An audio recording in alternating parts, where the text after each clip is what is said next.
During the month of October, I tried watching a horror movie every night, so as you can imagine, I got some stinkers. Just like really, really, not good movies. Jack in the Box had a concept, I guess. It probably could have been decent, but the acting was almost unbearable.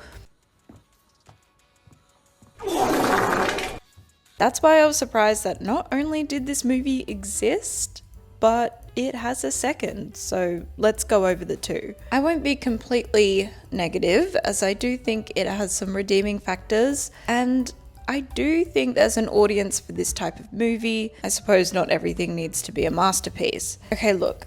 There's not much going on. This is what happens when you make a movie with a cool idea for a villain, but not much else. This Jack in the Box thing is not a new concept.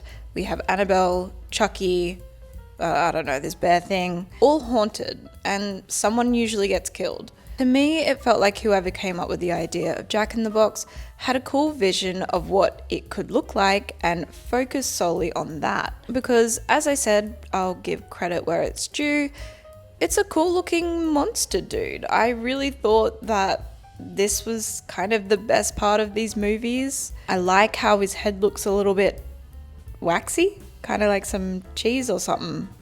Might take a bite. But let's be clear, the face makeup is like the only cool thing, because then we cut to his body and it's just so someone in a fucking onesie. Look at this dude. Wait till you see the. No.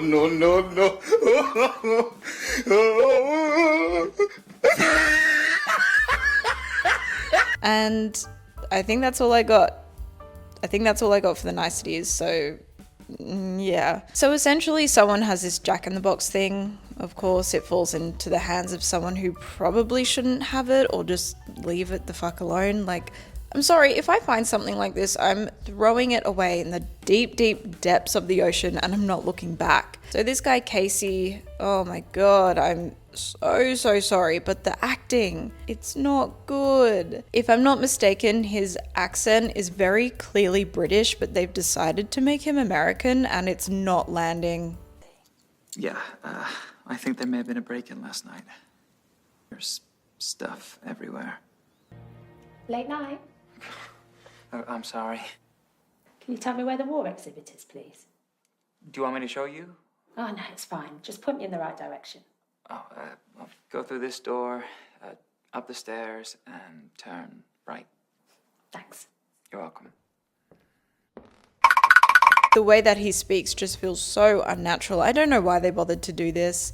It didn't really add anything to the storyline other than that's how he ended up working at this museum where the Jack in the Box is. But I don't know. It's whatever. It's not good. I feel bad because this really feels like someone's passion project, but the movies are just too long and the characters are so bare bones. They have no storyline that makes us feel for them. Like, why do I care if some cheese man who lives in a box crab snips you with its big ass claw? Also, I don't know why they did this with the big ass claw thing. I guess it's kind of cool, but I don't know. It's also a bit silly. In the second movie, we follow a son and mum relationship. She's dying and somehow figured out that if you give the Jack in the Box 7 lives, she'll stop being sick because she's like dying or whatever. The son is such an asswipe. He keeps saying mother in this really weird, it's just so annoying. I often forget how lucky we are. This has been home to Mother and I for 20 years. When I told you my mother... Sleep well, Mother. I hate it. Just call her mum, not mother. So they live in this big manor and these 3 other people come and like clean the place.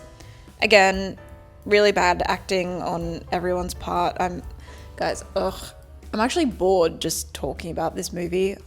Oh my. This video is not about the movie itself. Go watch it if you want, or don't. You're not really missing out on much. I'm using this movie as an example of what can happen when a movie has no concept other than a cool looking villain. Very similar to what we had with Winnie the Pooh, Blood and Honey.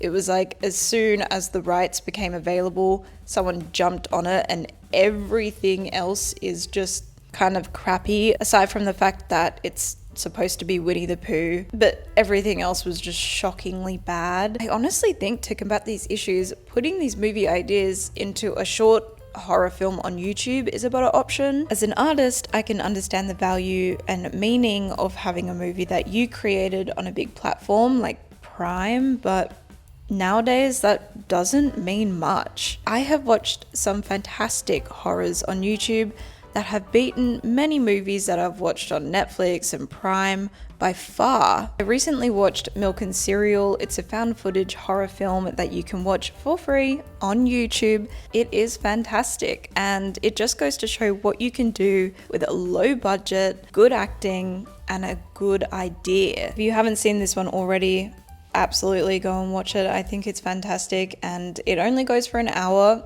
It's free and it's very good. This was also another one of the movies that I watched during the month of October, and I just find it very interesting how I thoroughly enjoyed this. Like, I didn't want to look away from the screen, whereas Jack in the Box, it's got 2 movies. It's on Prime.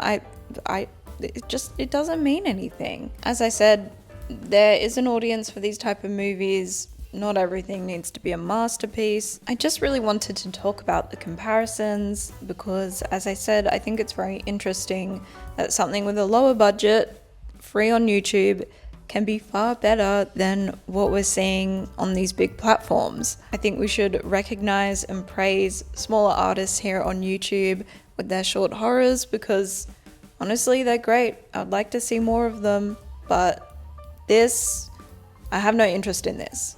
I've had enough of this. I don't want this. I'm not spending $6.95 a month to watch this. Mother? $6.95 can get me like a loaf of bread. No. Why?